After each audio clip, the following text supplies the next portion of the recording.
Thank you for your kind interest. We'll be right back with our show. Thanks. Okay, this is Ed again, and welcome Adriana Fuentes in Mexico City, and Dr. Ken Lloyd in LA, and Stephen Howard in Phoenix. There will be others joining us. I wanted to get this show underway.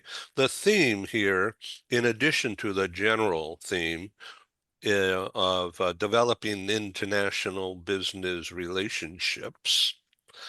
The theme of this show and a couple of others that will be announced soon under the same theme is the wonderful role of international business women, women in international business and in government and in society and in life. And because of that, it's become obvious that the talk of and the acceptance of striving for psychological safety at work, in the streets, in life, at home, of course. Psychological safety is, the time is now, maybe beyond past time. So, Stephen, in your book, Humany, and it's all about psychological safety, but you didn't use those words. You describe it as just common sense. I think one of your famous sentences is, "We don't wake up waiting to be managed." That's very true. No one wakes up in the morning wanting to be managed by their boss. Certainly no one wakes up wants to be micromanaged by anybody, whether it's their boss, their spouse, or their children. But psychological safety is so important. And the best research I can cite came from Google about 2 years ago. And they found that the #1 contributing factor to successful teams in the workplace is an environmental psychological safety. And they define that as, an environment where it's okay to make mistakes, you learn from mistakes, you share mistakes, you don't sweep mistakes under the carpet, you're not afraid of being criticized, so you're willing to throw out ideas, and no one's going to criticize you for your ideas, even though it might be crazy, but they add to your ideas and create innovation through your ideas, and a lack of drama in the workplace. And as we've discussed on other shows, so much drama in the workplace is a result of miscommunication or misunderstanding of communication by individuals. So yeah, and that's what human leadership is all about, creating a workplace of well-being and harmony. So if you do all those things, you'll have harmony and well-being, as well as innovation and creativity and employee engagement.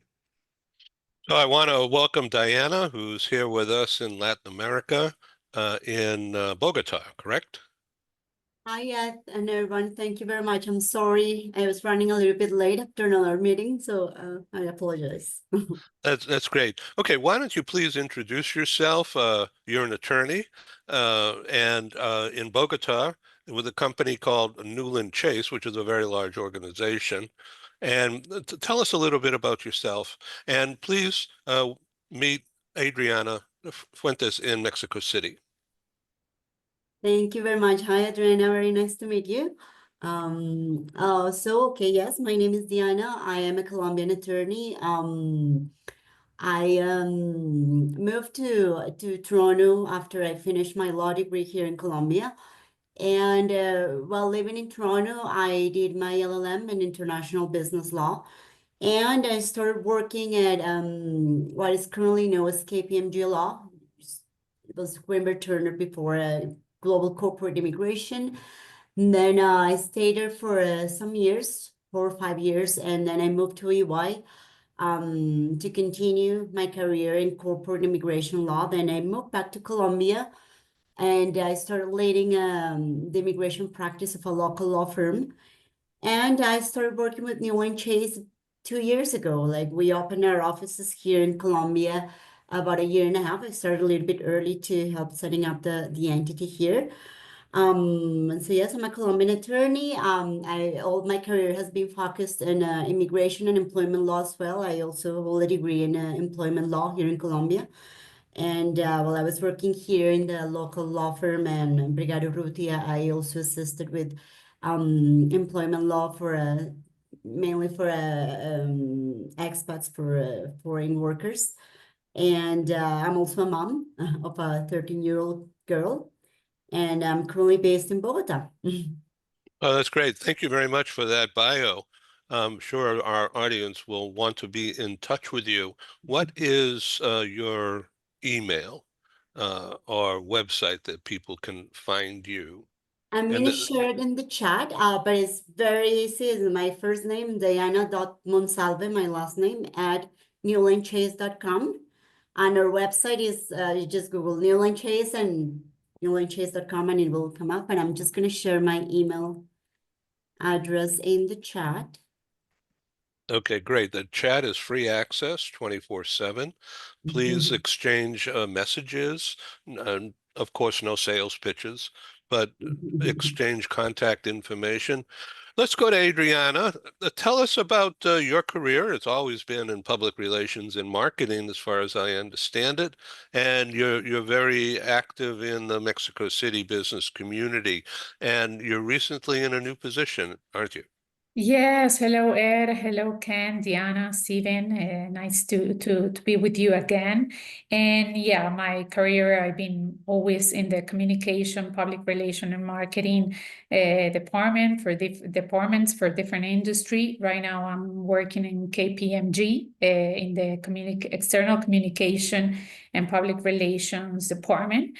And as you know, I'm also a writer. So I just really love what the topic that you choose to talk today, because definitely psychological safety, it's a challenge in workplace and business. So I'm just happy to talk today about it. And definitely the last book from Stephen, Human Leadership, I just love that book, because talking, going to the topic that we'll talk today, definitely, I mean, in my point of view, empathy and human and emotional intelligence is essential for, in this case, for businesswoman leadership. So the psychology safely definitely impacts, the outcomes, productivity, and also innovation and leadership in today's work. That was very interesting. So, what's your take on Presidenta, La Presidenta? Well, I don't like to talk about politics, but I will just say one thing, that I'm happy to have for the first time in history when, women as president, and especially because in Mexico, unfortunately, we have like a very macho man. Mexico, it is a macho man country. And when we talk in business or in workplaces, it is a macho man country. So I'm happy that we have this president as a woman. So we'll see what happens. But in my perspective, I'm happy. So we'll see. That's great. This is Dr. Ken Lloyd, who's in LA, was evacuated because of the fires, but the home survived and he has survived. But I understand you just had an earthquake rumble. Yeah, we're getting all the interesting things in nature. We've had a couple of earthquakes recently, and now we're in mudslide season with the rains that are hitting. So it's been nothing short of ridiculous out here. But that's we take life as it is, and we do our best, and you try to be as prepared as you can, and we are. I can show you a list just on the other side of the room of everything to quickly grab if we have to evacuate the house. But that's the reality of today. Uh, just going back to Adriana's comments about Claudia Scheinbaum, she is, from what I'm now reading in our media, so well regarded in Mexico, as well as in the US, for some of the stances and actions that she's taken to deal with changes that have gone on here, and expectations that were foisted upon her and on the country, and how she has stood up just as a remarkable leader in the eyes of many people in Mexico and beyond. I think that's just absolutely wonderful. Yeah, it's quite a leadership thing. And In the newspapers the other day, it showed the picture of looked like 1 million people in the square celebrating, recognizing her. Super. Yeah. It's like she's of course very popular, and she really tries to whatever kind of she decide to do, communicate with the people, with Mexican people. So that's good. I think she's a good leader. So yeah, like everybody is just trying to really have like uh yeah, put our trust in her, and especially with all this situation that we're just passing with the US and in the last few weeks. So it's very challenges as us as a Mexican and for the country, but we're happy with her, and especially with her leadership. So that's good. Yeah, that's great. Okay, so our friend and guest Ken Lloyd, Dr. Ken Lloyd, has just published a new book. And Ken, why don't you talk more about um, international women in business and in life, and this book's title, Performance Appraisals and Phrases. Now, the sub is for dummies. Well, we're not dummies, but and you read all these pages in here. Look at all these pages. It's amazing. Makes a great fan cool off when you do that. But so with the idea, I'm making a joke, but it's the idea here in this book is to help or refresh and to help junior managers become more senior by doing things properly. Is that correct? Sure. I had written a book for Wiley Publishing, Performance Appraisals and Phrases for Dummies, 15 years ago. And then they came back and said, would you do a new edition of it? And I said, of course, because so much has happened in the world of work related to performance appraisals and more. But these days, the idea of a once a year sit down with your manager and get some feedback from something that might have happened 6 months ago, it's all totally archaic. There's far more trends going on in terms of continuous feedback, regular communication, two-way communication between a department leader and the employees. The whole focus is far more on the future. And if an employee has had some performance setbacks, it's not just to chastise, let's work, let's build, let's grow. How can we help move forward with what's going on here? So employee development, career development, coaching, regular feedback, that's what we call feed forward, which Ed seems to love, about focusing on what people can do to improve their performance and really their whole outlook on life by taking various steps, upskilling, training, education. It's far broader than that now. And all of that is in the newer version of the book that has this entirely different focus. And it does tie into what we're talking about today, because talk about safety in an organization. How safe do you feel when there is an appraisal waiting for you at the end of the year, and who in the world knows what's going to be on it? Am I going to get positive feedback, negative feedback? What's going to happen? As opposed to all of that is gone. We have open communication. I'm able to express my views. If I'm, as someone has said earlier, making some crazy comments, that's okay. Let's talk about it. Some great ideas have come from crazy, in quotes, suggestions. But all of that is so different under kind of the new setting and framework for employee appraisals and overall leadership. And it ties right in with what Stephen has put in his book in terms of trying to build humanity instead of building an authoritarian one way, not even a dialogue, but a monologue kind of culture. Stephen? As Kim was talking, and as you know, Ed, I do a lot of leadership coaching. And it's interesting that as an outsider, when I coach people, basically every coaching session is a performance review because they're psychologically safe to bring up issues with me. They can say, I'm having trouble with this person. I don't know how to do this. And so the whole coaching session is basically them self-reflecting on their performance and having a desire to improve their performance. So it's just a different way of, if people in the organization would take this coaching, mentoring approach, which is the underlying aspect of human leadership, if they would take that approach with their own employees, quite frankly, it'd put people like me out of business, but it would be better for the organizations. Oh, boy, I'm Maybe I should withdraw that book. I'm speechless there. But so Diana, what's going on with women in business leadership, political leadership in Colombia? Well, in Bogota, our former mayor in Bogota was a woman. A woman with her wife as in the Senate. She was more on the left side, but like she won the elections.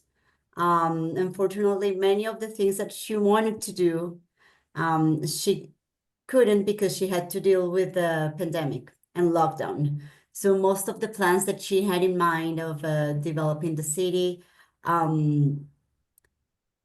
faced the pandemic. So she had to change all of her plans, what happened to every other country and city in the world. And being a woman, she was punished by it, by society. Sounds horrible, right? Because they will constantly say, oh, she's a woman, she can't do all of the things that she promised to do. She was like the first woman being a mayor in Colombia, in Bogota. And like she was somehow punished by society, that some of the things that she wanted to do, she didn't do them because it was lockdown and she had to attend other type of affairs in the city. But she was punished somehow for being a woman and a lesbian woman in power. So she was constantly in social media, people in social media, know how many of the people that comment and do this type of things are actually real people.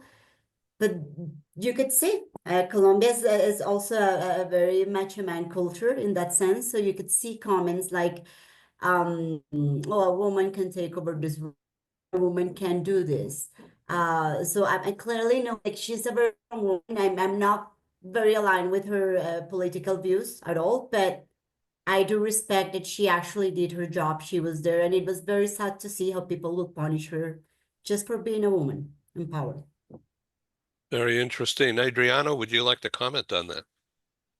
Yeah, I definitely agree about what Diana says. And I just wanted to share with you that right now I'm writing my fifth book, and the name is Strong Women During Crisis Times.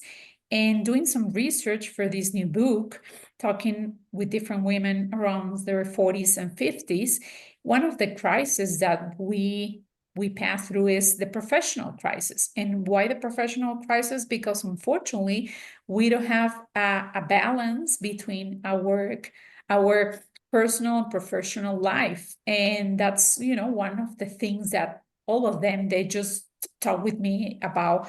I mean, we don't have this balance. We don't have mental health and well-being balance. So this is kind of some crisis, to think about what we should do, like just quit our jobs and, try to do something else or be entrepreneurs, or because definitely having a work balance is so important. So for my point of view, psychology safety, it should be a personal philosophy. So it's interesting working in this book because I will talk about different crises: personal crisis, economical crisis, relationship crisis. But right now, the research that I'm doing about professional crisis, it is a crisis. So interesting that, to share that with you guys. Well, I thank you very much. And we're joined from England, Annalisa Landa, and thank you for balancing out this boardroom meeting here. So welcome, my friend. Yes, yeah, thank you. Sorry, I don't know if you got my message, but I'm sorry I was Yeah, a I bit late on did. today. Yes, that's quite all right. I was Yes. early, so it sort of balance out. Good So, to hear. Good to hear. yeah. So, Annalisa, I'd like you to meet Diana Monsalves, and she's an Hi, attorney Diana. in Bogota, Colombia, in Latin America, and also in Latin America in Mexico City is Adriana Fuentes. And Stephen Howard, I think you've met before, of course, and Yeah, Dr. Ken Lloyd, Annalisa. Tell us a little bit about why of you were late course. today. You're running around doing things. It's a Oh, busy it's just day. been, it has been a busy day. It's been a Yeah. busy meeting day. And I've had quite a lot to pack in today. So I thought if I don't eat, I might just slip off my chair in the middle of this meeting. So I had to go and get something, just something to eat before I came on. So yeah, thank you for your patience. Yeah, I know Adriana and I've met previously as well. Yeah, so but Diana, it's lovely to meet you. And of course Ken and Stephen, as you pointed out, we've been on many times before. So yeah, it's So great so to be tell us here. about this charity gig that you have now. You're helping people, and some of the proceeds go directly to a charity. Is that correct? Oh, right. Okay. So this is something that I set up for International Women's Day. And yes, so these were, well, the theme, as we know, was accelerate action. And we're seeing a lot of memes flying around and a lot of reposts of accelerate action and people posting about it on the day. So I thought, well, you can't really do better to accelerate action than to participate in a challenge, because that's all about accelerating action. That's all about taking bite-sized steps every day or every couple of days over a period of time to actually make something happen, to actually get things moving and make. I devised 3 challenges. I did one for fearless feminine leadership. The other one was for proactive male allyship, guys. And the last one was for building an inclusive workplace. So that was more for senior leadership or people who'd maybe taken the role of DEI. I know it's a very topical subject in the States right now.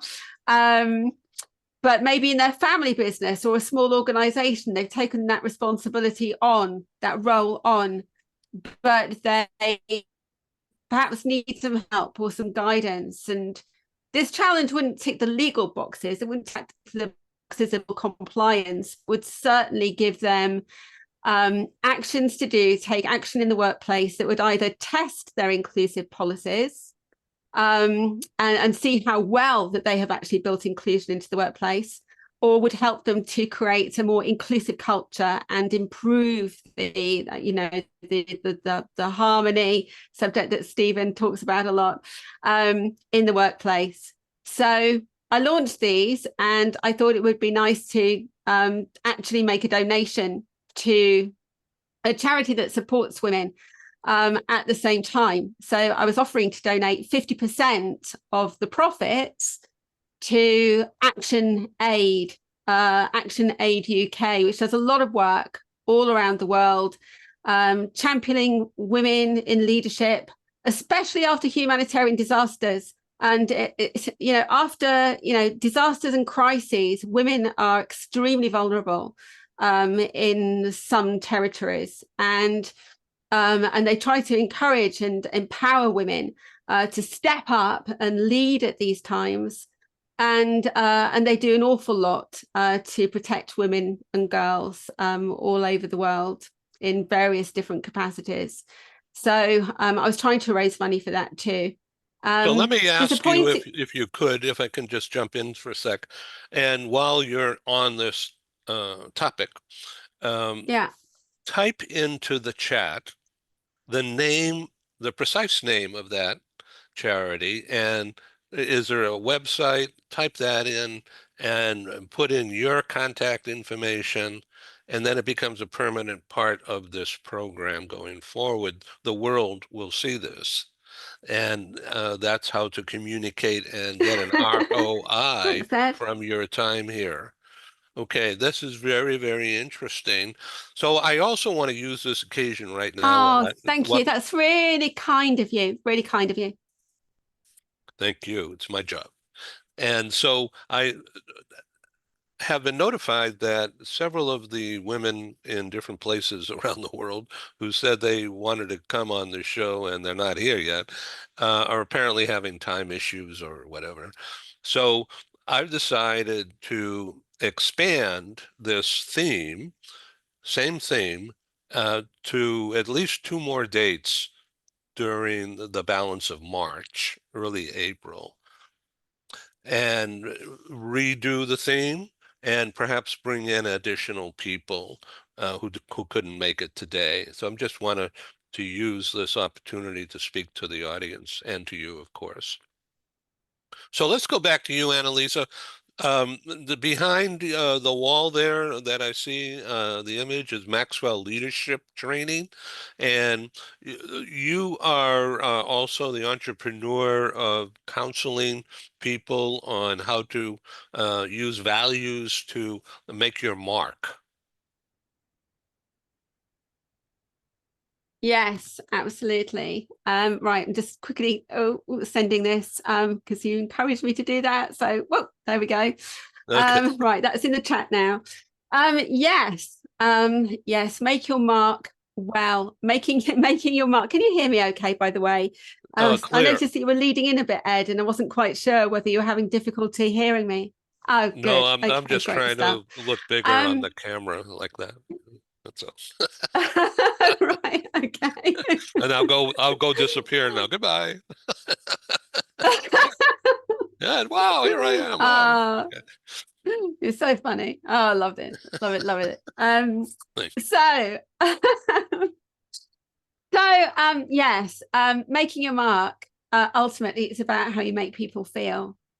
So when I talk to leaders or leadership about or aspiring leaders about how to make your mark well, it's about how you make the people around you feel and how well you shine a light on them, illuminate their strengths and the talents and the skills that they bring.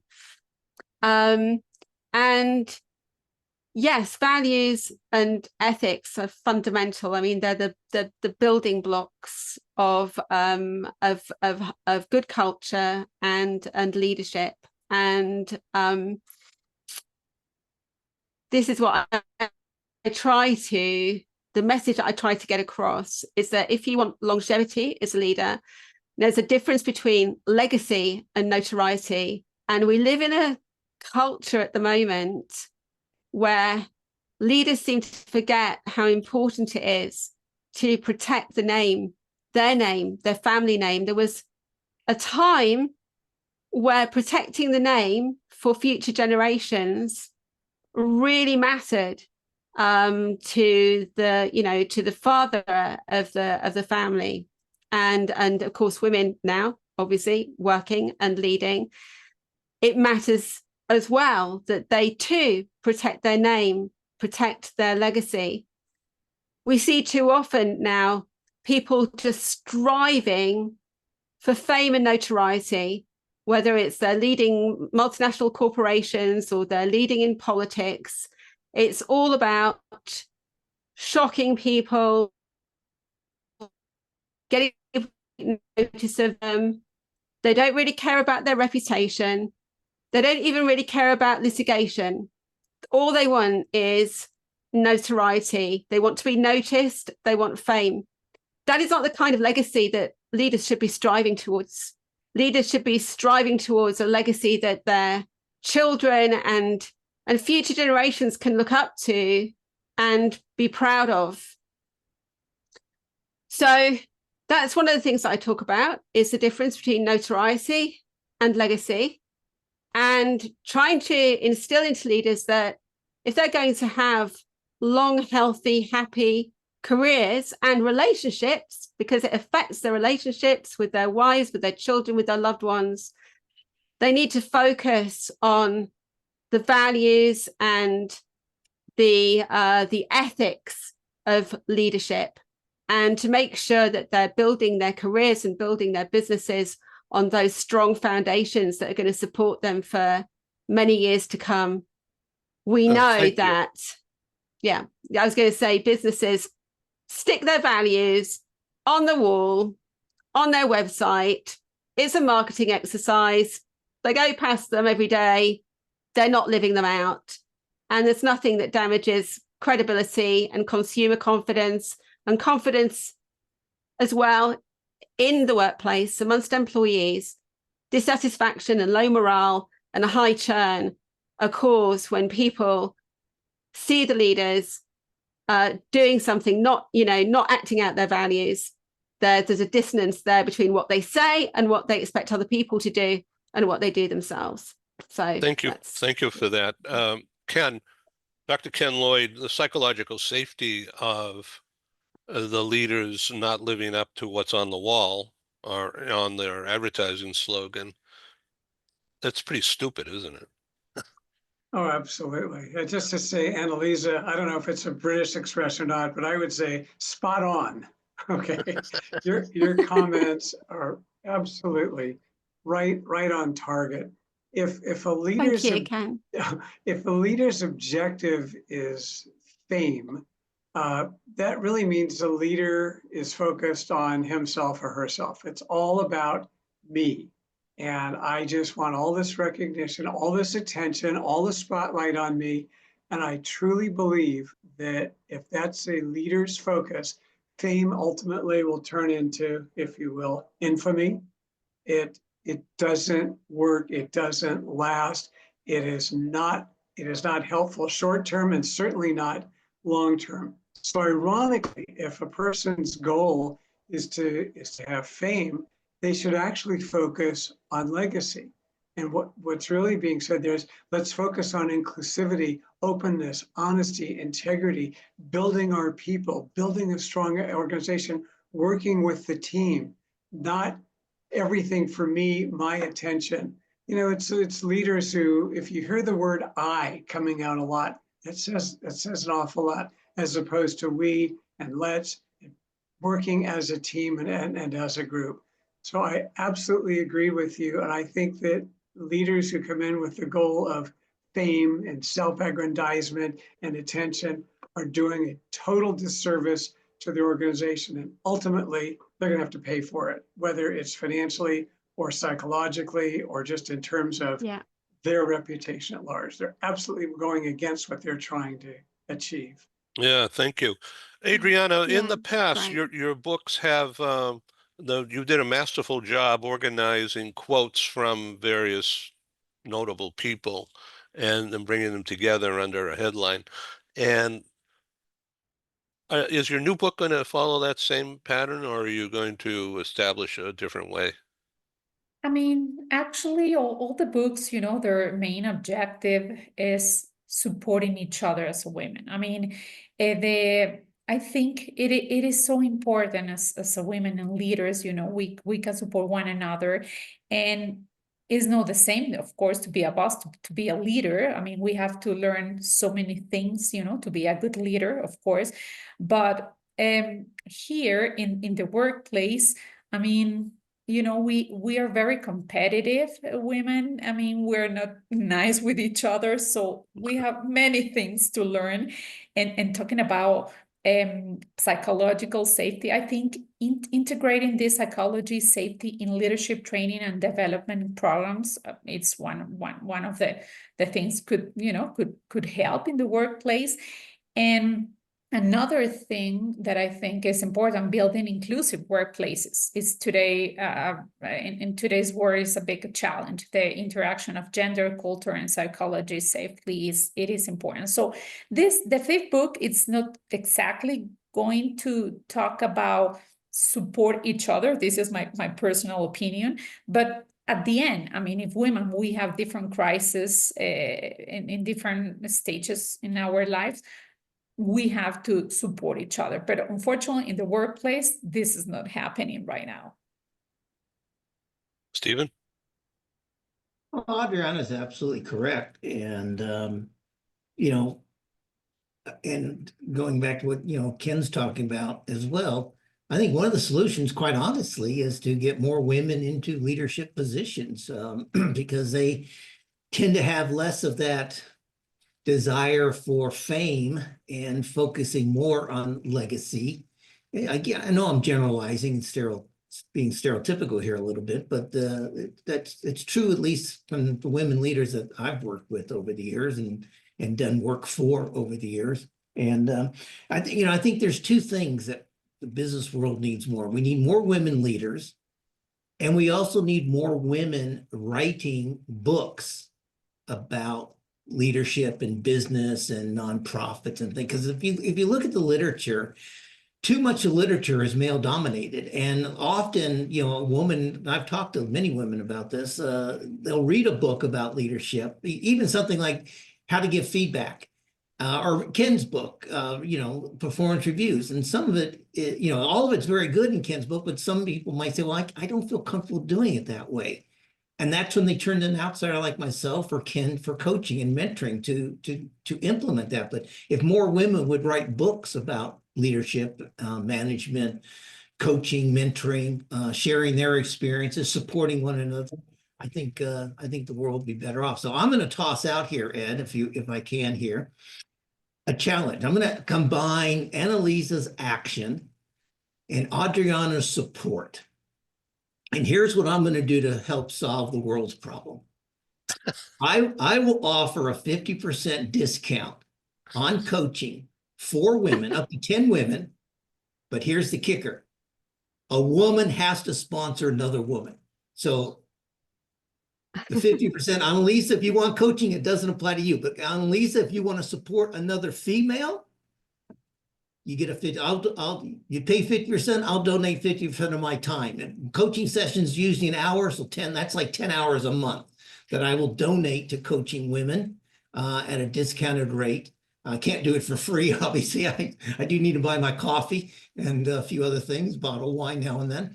But so that's my challenge for you women, and even Ken as well. And Ed, you want to sponsor, you want to build more women leaders, first line leaders, second line leaders. I'll help up to 10 of them. But you have to sponsor them. You will have so many Mexican clients, definitely, Stephen, for sure. Especially my boss. But Well, anyway. I'll take 10. We'll see how it works after that. Maybe if I have more time, but I do want to write my next book as well. So I don't spend 8 hours a day coaching. So Diana, do you know some women who can jump into this? Well, yeah, I may know some, but like talking about personal experience, I do have kind of like a mentor, which is a woman that was my boss in one of my jobs in Canada, and we're still in touch. She's very involved into organizations that support women and girls to be able to achieve education and to be able to put themselves in leadership roles. And it's very interesting because it's funny, I got my first job in Canada because of her. She gave me the opportunity to hire me and gave me the opportunity for me as a newcomer there with a law degree that's useless in Canada, especially for someone with no experience, a new grad. And I stay in touch with her, and she's been supporting me. We have periodic calls every now and then where she actually shares her experiences with me. She gives me tips. She has had like very high positions in the industry where I work in. And I call her my fairy godmother. Like, and I think it's about women empowering other women through their experience, helping, and I never asked for this. She just made a call. She decided to be by my side, and she's been helping me out in building my career and giving me a free advice, literally, and support and setting up these periodic calls where we talk and she supports other women as the same. And as I said, she gives her time to these foundations that support girls. And like, she's someone that probably will be interested in this type of projects and and initiatives, because she's actually doing this type of work on the side. I mean, she's an attorney, nothing like she's doing something completely. She's retired already, but she's always had this passion of helping women to succeed and have a voice in the business world. Fascinating. Yeah. Annalise? Yeah, I was just going to say, it's funny. I mean, what Stephen was saying about women writing books, apart from lovely Adriana here, the only person that springs to mind immediately, and the only one I can think of actually, is Brene Brown. And I don't know, can anybody else think just off the cuff of any other female leadership or management authors? Yeah, Sheryl Sandberg wrote a book about leadership, but she was Oh, of course, yeah. the CEO of Facebook at the time. She's just left the Yeah. Facebook, but yeah, you're right. There are so few women authors out there, unfortunately. I've read a few, but unfortunately, they don't get publicized either. I've read and reviewed a few, but they're few and far in between. I tell you, it's a shame. They should come on this show and become members of the Global Press Club, and we'll take care of all that publicity. Okay. No, sorry, Ed. I'm just getting a message to say that my internet connection is unstable, and Stephen was breaking up then, and I'm guessing it was probably just me. So what I'm just going to come out and come in again. Okay, I'm just going to reboot and come in again and see if I can get it working properly. Okay, well, we'll be here. Come on back. I will be. Don't worry. See you in a minute. That's great. So one of the things that Annalisa has done in her life in the past, quite extensively, is being in theater as an actress and successful, and also as a coach in acting. And she's using those skills, as you could tell. She's, expressive, very expressive. And so she's extremely well trained in the theatrical presentations, if you will. And she's teaching women how to not think of the imposter syndrome as a block from imagining new growth and new things. And she didn't get into that, but I want the audience out there and you to understand that's where she's coming from and why she is really good at this kind of thing. So, Adriana, in KPMG, I don't expect you to tell secrets or anything like that, but in Mexico, it's a law firm and a tax firm, or is it just a law firm? It's both, and we have many other business lines. So yeah, and our cluster is US, Mexico, Canada, and Central America. So yeah, it's been a challenge for me because definitely, as we were talking before, I think women, we need to lead by example. And right now that I have some people in my charge, I mean, in my team, for me, it is more important to be a good leader for them than to be a boss. I mean, I know I have to achieve some objectives, but for me, it is so important to really be supportive with my team, to help them to learn, to grow. And I was talking a few days ago with Stephen about feedback. This is so important in today's world. I mean, I don't think my boss is very good giving some feedback, but this is maybe one of the things that I want to learn, and I'm so sure Stephen can help me about that, because that's a key, to have, I mean, good communication with your team, with your colleagues, with your boss, with everybody in general. But feedback is definitely a key. So, and happy working in the company. It is a big company, but definitely with so many challenges. Talking about balance, to be honest, I don't think right now, maybe this is because I just have, a few months working in the company. I don't have a balance between my professional and personal life, and I don't like that. So for me, it is important now to have a balance between that two pillars. So we'll see what happens, but definitely is one thing as a leader I want to work with my team. So I want to bring back Dr. Ken Lloyd in the book. Feedback is a major part of this and how to do it. And I want to give the microphone to you, Ken. Sure. Feedback is obviously very important. It's really how we learn. And without feedback in the most basic sense, we don't know how to do anything. We need to know if we're doing something the right way or if there's a better way to do it. So it's not that feedback is all negative and harsh, and it shouldn't be. It should be focused on behavior, provided as close to the behavior in question as possible, positive and, if you will, negative, critical or supportive.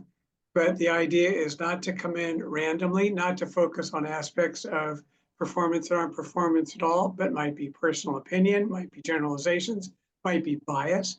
But the idea is when we're providing, if you will, continuous feedback to employees, we meet with them regularly. We meet with our team individually every couple of weeks at a minimum, and just talk about how are things going? How can I help you? What do you need? What questions might you have? On this project, this went really well. Do you need some more support on another one? In other words, we're keeping the lines of communication open. It's two-way communication. It's respectful. Employees are getting, in quotes, feedback. They're getting guidance on how their work is going, but they're getting much more. It's not in this critical, authoritarian, disciplinarian context. That's gone. It's now, look, we're working together. I can learn from you. I've learned from the employees who were, if you will, my direct reports, and I hope that they've learned from me. So it's really a two-way learning process as well as a two-way communication process. It is not the disciplinarian up in front. You did this wrong. You did this wrong. If you don't fix it, you're done. That type of underlying mentality. Or if it's, you're lazy, you don't show initiative, you're kind of distracted. Those are all generalizations that cannot be substantiated. If a person is lazy, you'd never say that. Hey, I noticed in your work that this came in at this level. We had talked about XYZ level we were seeking. What happened here? How can I work with you? And again, when we talk and give feedback, if you use the word you a lot, it sounds very parental.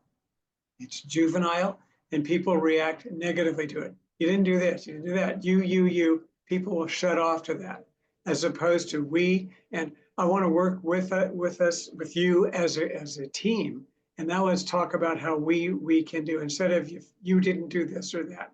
Too much you is a barrier creator when you're giving feedback and using that term in a positive way to employees. The idea is, as Stephen had mentioned, we want to be coaching with them. We want to be working with them. We want to be building them. We want to focus on their future. And today's younger employees definitely seek that. They want feedback. They want to know how they're doing, but they want to be going somewhere, taking them somewhere. Where does this go in terms of my career, my growth, my development? And actually, is it bona fide feedback and not this random stuff that comes in on random dates regarding random attitudes and behaviors? That we really want to stay away from. So do you advocate that it's a coaching session? Oh, absolutely. Not an accusation. It's definitely not an accusation, but coaching will include areas where performance standards weren't met. That's why we're coaching, as well as for other productive reasons to help the employees continue to grow. But sure, and it's not as if it's not coddling. Coddling is different. Coaching is really an educational, developmental kind of process, as opposed to coddling is just, if you will, enabling the same questionable behaviors that were going on in the past. That's not the goal.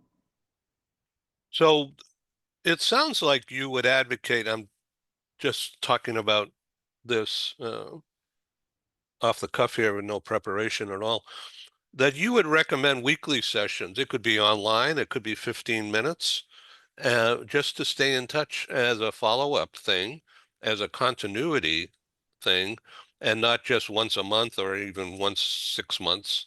Of course, I mean, that's the whole notion behind the concept behind continuous feedback is at least every 2 weeks. Again, there can be informal, we can do it as needed, but at least no matter what, because you know how fast time flies and suddenly it's a month. So it's at least every 2 weeks, but sure, weekly is fine. Just to get together, let's talk, how are things going? How can we work more effectively? How can I help you succeed even further in your job? No doubt about it. And So certainly when, not every 6 months or any of yeah, that. thank you. So Annalisa, welcome back. Hope you can hear us better. And so we're talking about coaching and feedback. And I also mentioned while you were out earlier that your background in theater is very, very helpful to people, particularly women who fear about or don't even want to admit it sometimes, about having a blockage, imposter syndrome. That's not me. That's her or whatever, you know. So how do you is that? Well, you already told me at one time that one of your gigs, and people in business are basically in the same thing. They're on the stage. Yeah, well, to a certain extent, I would hope that, yes, being, one of the things that, again, I'm keen to emphasize is the importance of authenticity. We all wear a mask to some extent, but taking that mask off, being ourselves, not feeling the need to be someone we're not, or to be like other people, because that just puts a strain on us, and you know, we can't keep that up indefinitely without the cracks appearing, as it were. And when they do, first of all, our health suffers. Secondly, of course, again, going back to that word credibility, it dents our credibility. People want to know who it is that they're really dealing with. And that's something that actually, as a former actress, I've had to really work on, because of course, when you come out of training and you spent 10 years in theatre, not very glamorous theatre, I have to say, but nevertheless, you've been on stage, you're trained, right? You're trained from the minute the curtain goes up. You know, it's eyes and, well, you know, sticking your chest out, we say something else in theatre, and flashing your teeth, right? And playing to the gallery, playing to the gods up there. It's all about projection, because of course you're having to project across, you know, rows and rows and rows and rows of seats.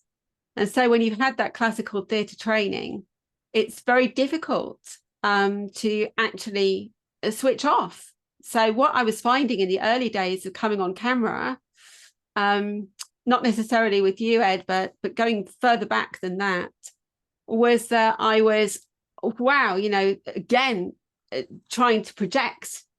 You don't have to, because you're sitting in front of a camera, but the energy that I was putting out there of zing, you know, zing.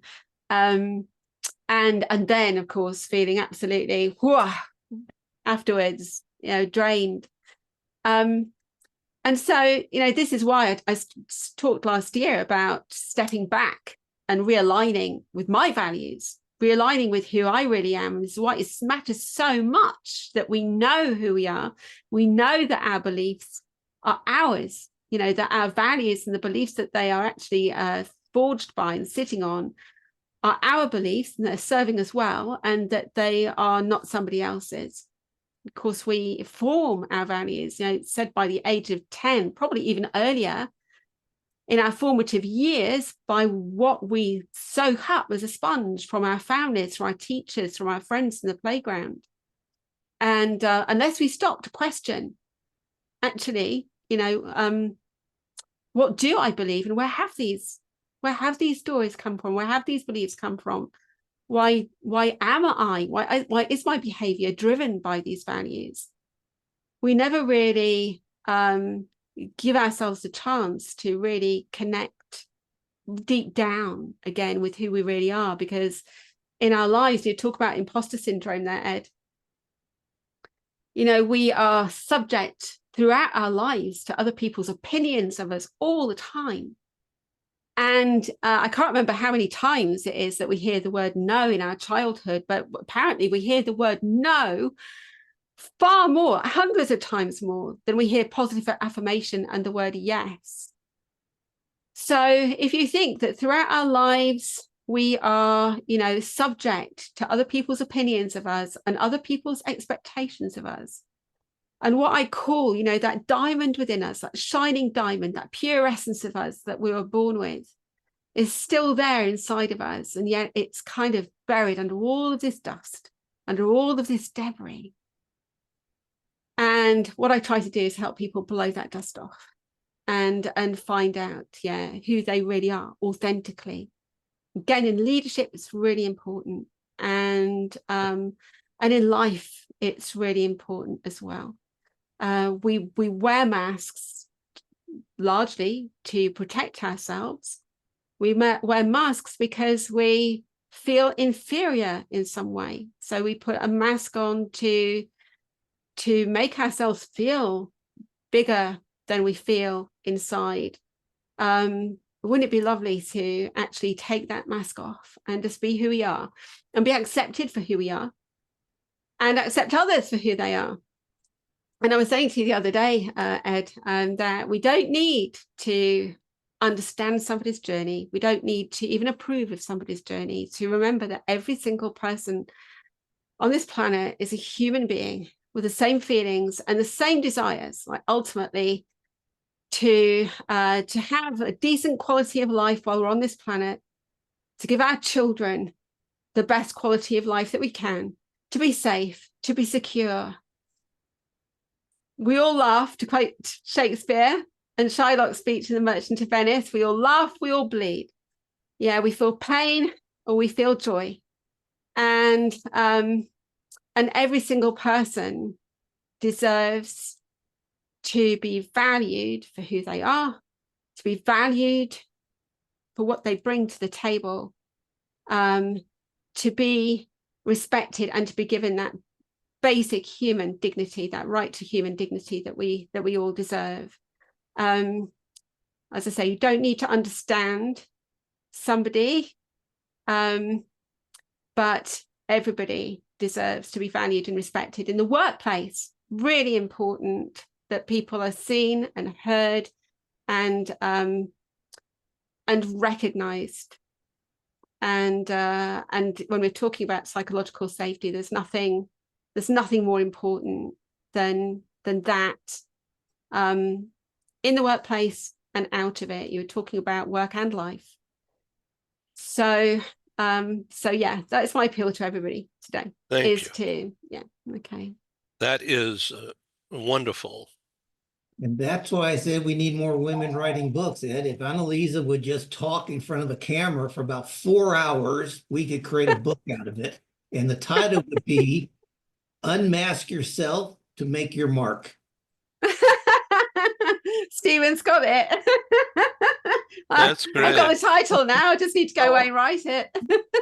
So I'll send you the transcript of this thing, so you can use it for your words. So Diana, this must resonate with you, with a teenage daughter, and all this preparation stuff.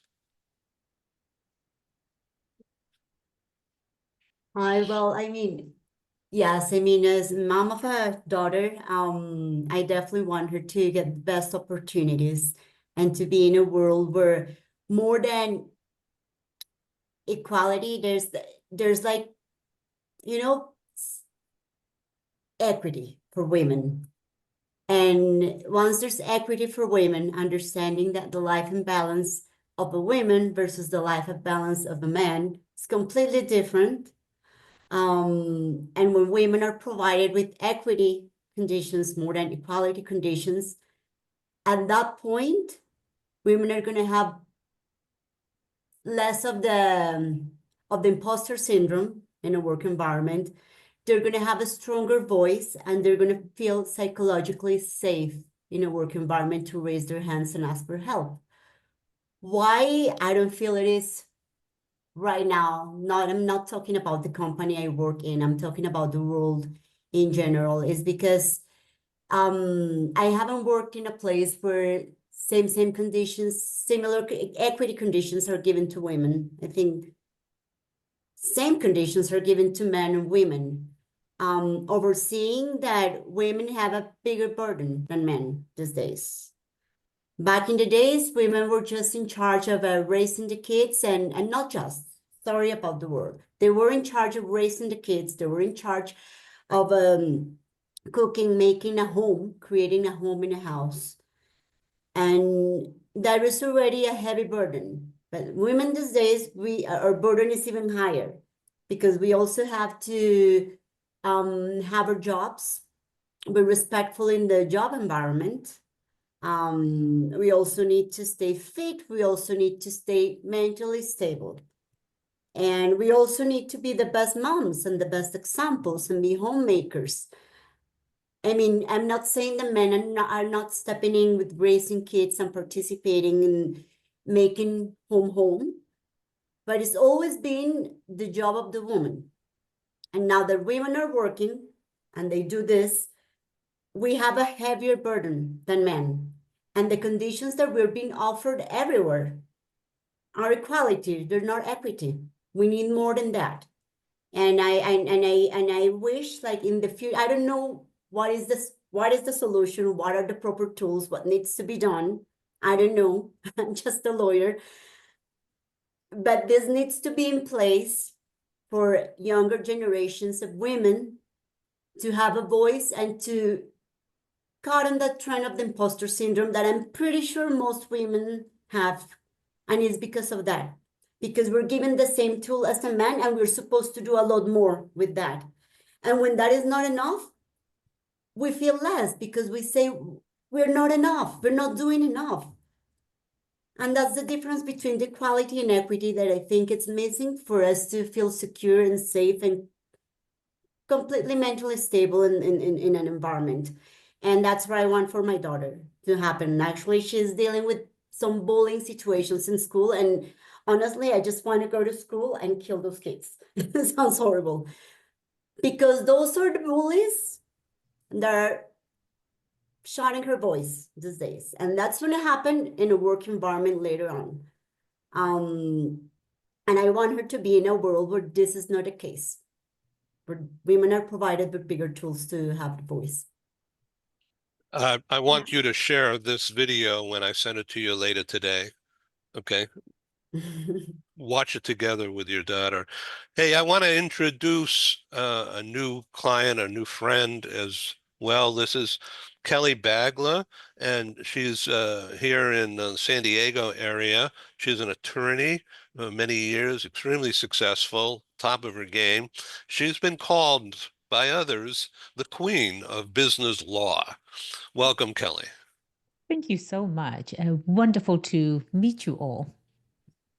Yes, so she is an acclaimed attorney, Kelly Bagla, that's Bagla, and has uh, built a law practice over 20 years, but as I mentioned, super successful. Let me introduce the woman who was just speaking is from Bogota, Colombia, and this is Diana Monsalve. She's an attorney and also on the screen from England, Northern England, or is it Central? Central North England, is Andrea Annalisa Landa. And she's a coach and an author and a business trainer. In the blue shirt is author of 28 books on leadership, Stephen Howard. And he's also a keynoter and coach, leadership coach. And in the gray shirt is Dr. Ken Lloyd, who's in LA, San Fernando Valley, is an author of several books, including and articles, syndicated articles, and this book is a hot seller right now. Performance Appraisals and Phrases for dummies. So, and this is Kelly. Ken, please say hi. Hi. There we go. Okay, who's Hi, next? Kelly. Hello. What a wonderful description of your expertise in business law, and God knows we need that more today than ever. And I'm sure you are extremely busy, and it's very kind of you to take a few minutes to chat with us and with Ed's audience today. It's very nice to meet you. Thank you so much, Ken. Yeah, we just did a show, she and I, an executive interview. And Kelly, you know, it's only been like 36 hours since we did that, but we've gotten so many feedbacks already from me sending that thing around to my network. It's only 500,000 that's seen it so far. So there's still another half to go, but I'll work on that going forward.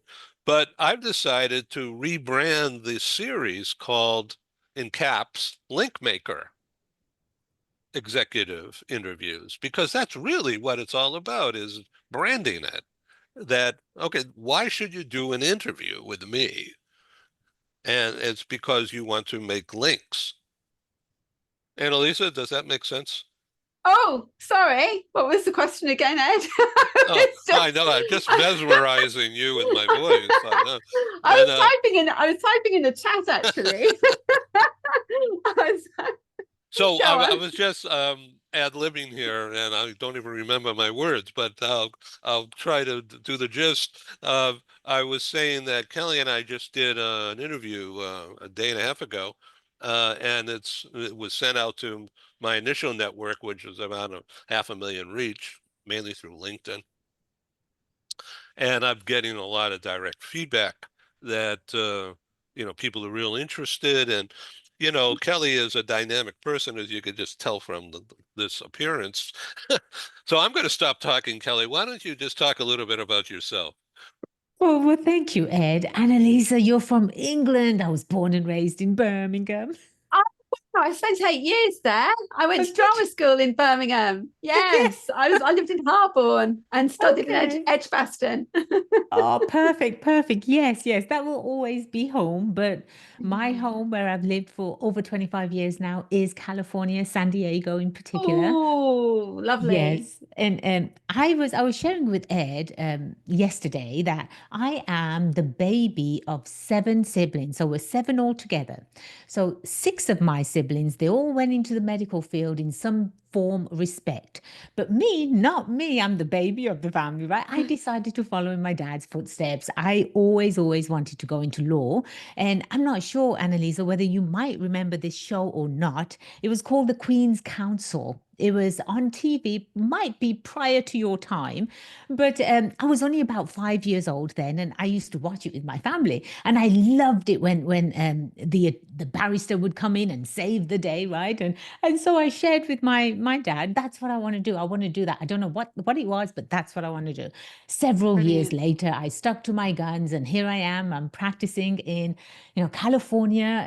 I've been practicing for about 20 years now, and I have just loved every moment of it. From the time I migrated from England to America, that in itself was a huge eye opener. And remember, I was 15 at the time.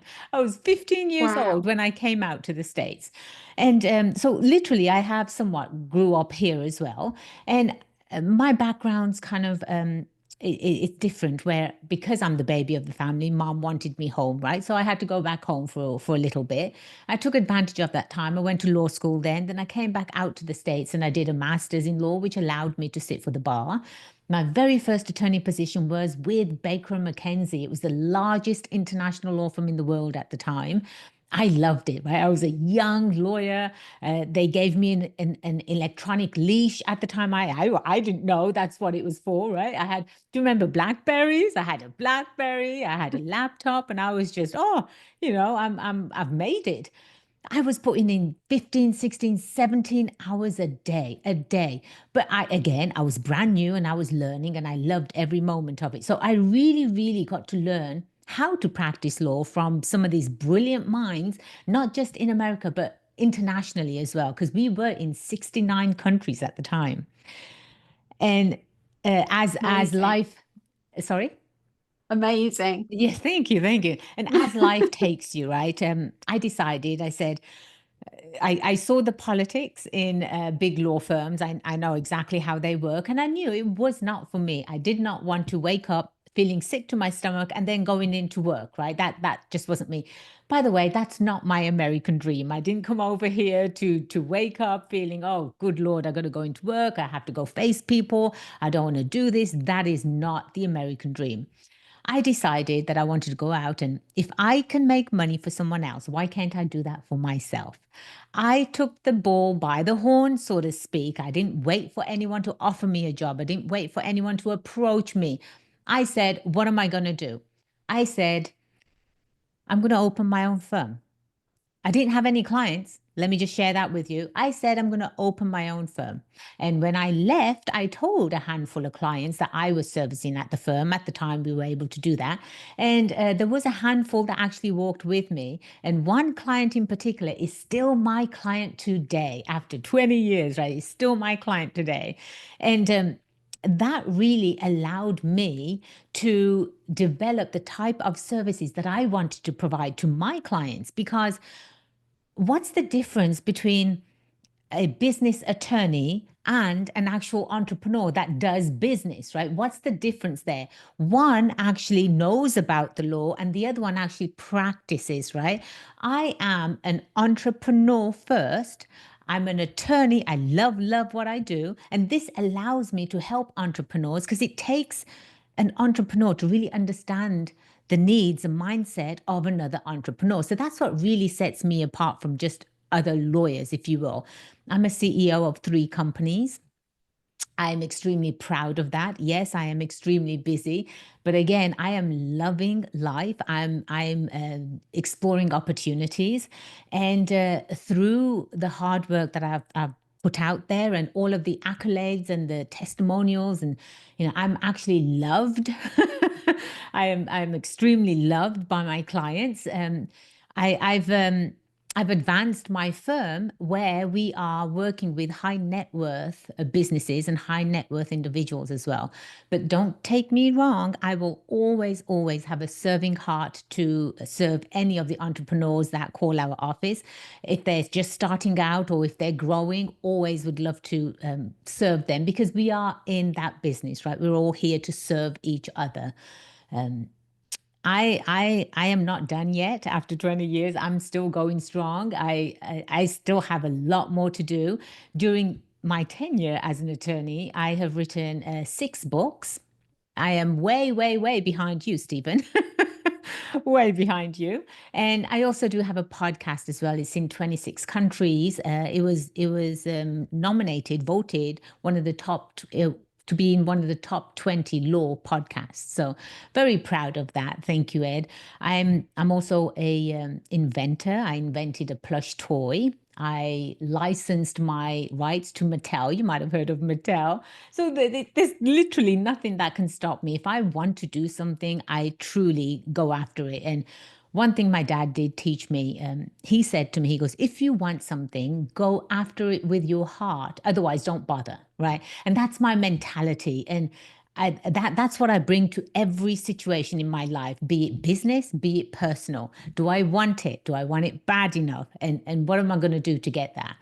And that's me really in a nutshell, if you will. And I'm just over here loving life and helping my clients become protected and as they grow. And it really is all about, you can work until your fingers bleed, right? You can keep working and working. That's not the point. The point is, how much are you going to keep at the end of the day? That's the point. You work so you can protect your assets, so you can leave a legacy behind. But that's me. Thank you for the time, Ed. Oh, you bet. Diana, would you like to ask a question or make a comment? Yes, no, Kelly, it is very nice to meet you. I do have a question. Because this is something I was talking about before. Is like, for you as a woman who has achieved so much and who's very goal oriented, for what I have heard so far, how do you deal with trying to get all of the tools from the environment you're surrounded with to be able to succeed in terms of equity versus equality, which is like what I was discussing, where I see that women do not have the same opportunity than men, and that kind of has an impact in their psychological way they perceive themselves, right? That, or we were talking to analysts that was talking about like the imposter syndrome and how this is very common and I totally agree. And I think, and this is my perception, that it is very common in women because the way we're provided with the same tools as men these days, but like our burden is bigger. So I see that there's a lot of lack of equity in terms of what we need to be able to succeed at the same level. So we overwork ourselves to try to get there with the same tools and men. So in your case, how's been your experience with this, dealing with this? Like, do you feel you've had the same tools to succeed the same way as if you were a man, or do you feel you have overworked yourself like a lot harder? And where do you think, or why do you think could be a good tool, like to empower new generations of women so they have it not as hard as this generation, but it's easier for them to be where they want to be? Thank you so much for sharing your experience and your background and bringing that to the forefront.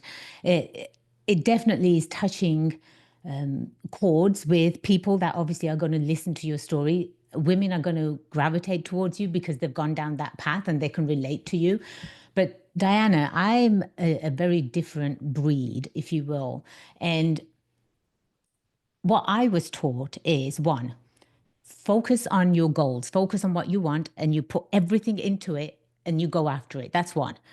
Number two is merit. If I work just as hard as my male counterpart, I have the same opportunity as my male counterpart. That's what I was taught. I was not taught about equality. I wasn't taught about, what was the other word you had used? Equity, which is like Equity. what you Yes. need to keep the same for everyone, Yes. because it's So, not the same tools yeah. that you need to So equity and equality, those two words I was not grown up with, right? What I grew up with was, again, focus on your goals, see what you want to do. And then two, it's based on merit. You work as just as hard as your male counterparts. In fact, Diana, with that mindset, I have actually been unstoppable. And I'll share some examples of that. Now, in America, when I started and I wanted to go into law, specifically corporate law, there was only 3%. This is entire America. 3% were women in corporate law. Did that stop me? No, that did not stop me. Okay. And less than that, less than the 3% were minority women in corporate law. Did that stop me? No, that didn't stop me either.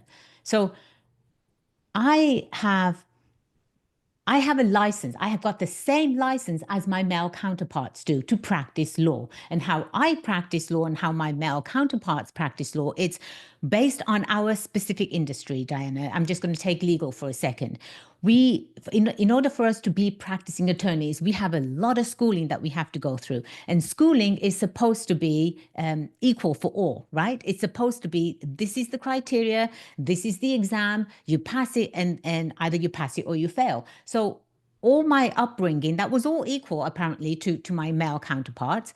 As I'm going through school, sitting for the exams, and here I am. And now I'm actually in the workforce. I'm working at a big law firm. And when I was at the law firm, I heard that male attorneys were getting paid more than female attorneys. And this was prior to my time, let me just say that, at this particular law firm. When I started, it was equality right from the get-go, right? So first year associate male, first year associate female, we both got the same payment. We both got the same opportunity. I didn't feel as if I was being held back, or if I was being overlooked, or if I wasn't given the tools, Diana, to actually do my job. Maybe I'm the type of person that goes and takes what I need because I'm focused, right? Again, I don't wait for people to validate me. I don't wait people to say yes or no, I can do something. It's got nothing to do with them. for women nowadays, yes, it's been extremely hard for women because we were the caretakers. In fact, we still are the caretakers, right?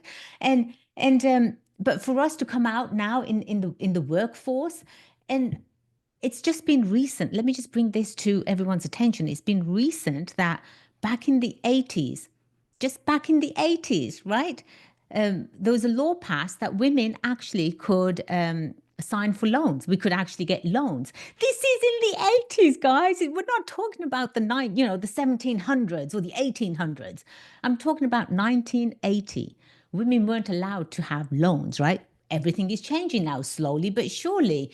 And I think Diana, when you say, the women aren't given specific tools, or they're not given the same tools as the male counterparts, or we need bigger tools, what I say to that is, if you're not given a tool, create your own tool. Take your own tool to work, right? When people say, oh, this is, International Women's Day, March 8th. Why isn't it Women's Day every single day? Why do we have to wait for someone to say, oh, it's your day today? So that's where I come from, Diana. And I think the one thing that really, really has kept me focused and really has given me the strength to keep moving forward, and never, never looking at myself as if I'm a female and my associates is a male. I look at them as attorneys. I'm an attorney, you're an attorney, period. Don't need to know what's under the clothing, right? It's how we practice law, and it's how we communicate with the world. The way I'm communicating with you guys now, this is how I actually get clients. I'm very, very straightforward. I'm very to the point. That there's, again, law is supposed to be gray, right? I'm very black and white with people. I'll tell you exactly. And people appreciate this. Just give them what they're looking for in an honest way. But bringing women to the forefront, Diana, I am a huge proponent of that. I will mentor women. I will hold classes for them. But the one thing that each and every woman needs from birth, teach them confidence. Confidence is the tool, is that big tool, Diana, that I carry and I walk around with. And I take that everywhere, into boardrooms, into the courtroom, into family situations, you name it. It's the confidence. That's the tool that I walk with. Way to go. That's a great performance. Thank you. It's all It makes honest, for Ed. great television. It's all honesty. It's just me. It's my life. It's who I am. Oh, thank you very much. What's your website? Baglerlaw.com. That's baglaw.com. That's it. That's great. Diana, thanks so much for being on the show. This is, as you could tell, unrehearsed, but it's cool. I I love it. Stephen? No, it's great. I finally somebody brought up the word that I wrote down at the beginning of this conversation 90 minutes ago. She brought up the word confidence, and when we talked about feedback in the workplace, one of the things I do as a leadership coach is I always want to help increase somebody's competencies, somebody's capabilities, but also their confidence. And that's what I keep trying to mentor other leaders on, is to, in your feedback sessions, how do you boost somebody's confidence? And I think particularly more so with women. I'll share a quick story, then I have to unfortunately sign off. We got a coaching call coming up, but I was coaching a couple of women 3 years ago, and they were applying for a General Motors opportunity. General Motors had particularly said they're going to hire women to run events as part of their DEI program at the time. These two women had a company. They wanted to apply for that, to be on the short list of candidates. And then one of them called me and said, we decided not to. We don't meet all the qualifications. I go, what do you mean you don't meet all the qualifications? Well, it said they wanted somebody who also had expertise in public relations, and we don't do PR work. I said, you know what? Have you ever written a press release? Well, yeah, we wrote a couple. Well, you've done public relations. So I worked with them for 3 weeks to prepare their presentation to General Motors, because I said, quite honestly, a guy would say, I meet 80% of the qualifications. I'm going to apply for this. And unfortunately, too many women, and being a little stereotypical, but too many women will say, oh, there's 10% I don't meet, I don't qualify, therefore I won't try. And it's that confidence that Kelly exudes that more women need to exude, particularly more women entrepreneurs, but I would also suggest more women leaders need to exude. And it's not the false syndrome, the imposter syndrome I'm talking about, but have that true confidence in yourself. And that's what I try and build in the people that I coach. So thank you, Kelly, for adding that word to our vocabulary today that had been missing for 85 minutes. So, but sorry, guys, I got to Thank sign you. off. I've got a coaching call coming up here in about 4 minutes, so I do have to sign off. Okay. Have a great Ciao. weekend. Thank you. Ken? Bye, Stephen. Yeah, by Stephen. Excellent points. Kelly, listening to your presentation, what can I say? You've really taken the whole discussion to that next level. I think my only point to add would be confidence is important. It's critical. We need it. At the same time, like so many other strengths, when taken to an extreme, it can be a negative. So we have people that we can meet who are overconfident, arrogant. All right. That is not a positive attribute. And that is a major, if you will, turnoff, whether in business or in one's personal relationships. So confidence that you bring out to me, Kelly, is coming from all of your experience, your expertise, your education, the background that you've brought, all merited and projected, not as arrogance at all, but as a smart, strong person in whom I would have confidence, whether on a legal matter or otherwise. But to me, to just have someone build confidence is kind of like you're building the 28th floor of a building and the 27 floors under it haven't been put in place yet. It's got to be built up step by step. It has to be real and genuine. And Kelly, I sense that with you. And I'm going to add Diana and Annalisa, I sense yours as well. Your honesty, to me, is just a sign of the confidence that you have in where you are and where you're going. So I think that's underlying this full discussion today. Thank you, Doc. In fact, if I may, Thanks, Kate. Ed, if Yes. I may just sort of add to that really quickly, because Doc, I have heard those words specifically towards females, right? Oh, what does she think she is? Oh, she's so full of herself. Oh, she's arrogant, right? But you know what? My response to that is, if you can walk the walk, you can definitely talk it. So if somebody wants to come up and say to me, you have no idea about equality, you have no idea about equity, I would invite a conversation and discussion with them and actually lay out my life and have them show me. well, show me the holes that you think I've missed, right? Show me where you think I'm arrogant. Show me. That being said, that word arrogant, you women in particular, Diana, that should be our friend, right? Because if we can back stuff up, when I talk, I can back everything up, right? You can clearly see behind me, I do have photos of their cover pages of magazines that actually have done quite a bit of press on me because, again, who I am and what I bring to the table. So if you can walk the walk, you can definitely talk as well. And arrogance is just another way of someone else. It's that it's when someone uses that word and you're not arrogant, that goes to how they feel. They're the ones that are insecure. They're the ones that are not confident. And so they have to feel that they have to tear you down. But you have to know who you are, Doc. That's the bottom line. Yes, carry that tool of confidence with a responsibility, but definitely know who you are. Yeah, absolutely. Yeah. This Tales I could is tell, great. honestly. This is great. Thank you for being my guest on this Global TV talk show. I will do some quick editing, and by the end of my day, I'll get this out to you. Thank you all. Thank Please you, come back. Ed. Be well. Thank Please, you. Bye. please come back. Thank you. We will. Thank you so much. Thank you. Bye-bye.